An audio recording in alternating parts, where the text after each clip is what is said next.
यहाँ पर लगभग 121 करोड़ से अधिक के विभिन्न लोक निर्माण विभाग की सड़कों के शिलान्यास, उनके मरम्मत के कार्य, जो कि विशेष करके मुगल सराय और सकलडीहा विधानसभा के तथा मेरे सांसद निधि के तीनों विधानसभाओं मैंने चंदौली संसदीय क्षेत्र के सैयद राजा, सकलडीहा और मुगल सराय तीनों विधानसभाओं के ये सांसद निधि के कार्य और 14 अन्य विभागों के कार्य। इसके साथ साथ हमारे विभाग के एक कंपनी है, हमारी नवरत्न कंपनी भारत की भेल, उसके CSR फंड से बनाए गए 7 शौचालय 12 बन रहे हैं, 5 वाराणसी में बन रहे हैं, 7 चंदौली में बने। उनका लोकार्पण, वाराणसी का लोकार्पण बाद में ही होगा। तो ये इस प्रकार के कार्यक्रम आज संपन्न हुए। दूसरा, तेलंगाना में भी राहुल गांधी का एक बयान आया है कि मोदी और KCR दोनों एक ही हैं, तो कितना इससे इस्तेफा रखते हैं? आजकल राहुल गांधी के बयान पहले भी गंभीर नहीं थे और आजकल तो बहुत हल्के बयान। पूरे अखबार, पूरी मीडिया पटी है किस तरह हमारी पार्टी KCR के भ्रष्टाचारों पर आक्रमण कर रही है। हम सब हमारे कार्यकर्ता वहाँ जो है KCR परिवार माने कुलवंता परिवार करके हमारे पोस्टर लगे हैं और इस तरह उसके भ्रष्टाचार, और भाजपा सही रूप से KCR के खिलाफ लड़ रही है।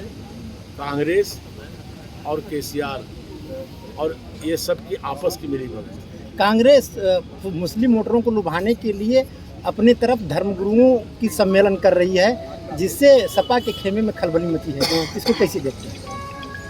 देखिए, भारतीय जनता पार्टी इस तरह के आधार पर भेद नहीं करती और कांग्रेस दिशा से भटक गई है। कहीं वो कोई सम्मेलन कर रही है, कहीं कोई सम्मेलन कर रही है, कहीं किसी प्रकार की गणना कर रही है। कांग्रेस की राहें भटक गई। आज तमिलनाडु में VP सिंह की प्रतिमा का अनावरण हुआ, उसमें अखिलेश को स्टालिन ने पूछा है, क्या तीसरे मोर्चे की भी कार्रवाई चल रही है क्या? देखिए, अब VP सिंह इस देश के प्रधानमंत्री थे, उनकी प्रतिमा का अनावरण हुआ, उसके प्रति हमारा भी सम्मान है।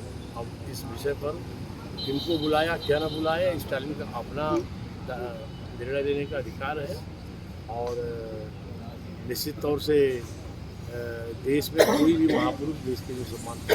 मंत्री जी, पिछड़ों को साधने के लिए VP सिंह की प्रतिमा का अनावरण हुआ है, उनको मसीहा कहा जाता है। ऐसे में इसका चुनाव पे क्या फर्क पड़ेगा? अब आने वाले दिनों में सामाजिक न्याय की जो शक्तियाँ हैं, कुछ लोग नारे गढ़ते हैं, उनकी बात करते हैं और सामाजिक न्याय के नाम पर अपना घर की तिजोरी भरते रहे, अपने परिवार का, अपने उत्तराधिकारियों के राजनीति की रोटी सेकते रहे और आज भी वही कर रहे हैं। और भारत में सच्चे अर्थों में सामाजिक न्याय 2014 के बाद सामाजिक न्याय का मतलब क्या? सबको इलाज, सबको घर, सबको पानी, सबको बिजली, सबको सड़क, सबको राशन।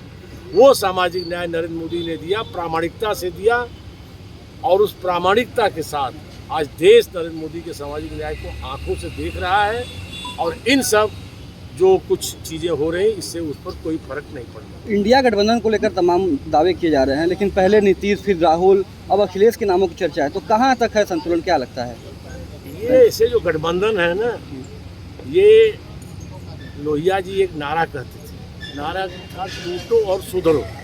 हे समाजवादियों, या तो सुधर जाओ या टूट जाओ। तो लोहिया जी का नारा तो समाज के कुछ अच्छाइयों के लिए था, लेकिन उस नारे का ऐसे गठबंधन अक्सर उपयोग करते हैं, कभी जुड़ जाते हैं, कभी टूट जाते हैं, कभी बिखर जाते हैं। ये क्रम चलता रहेगा।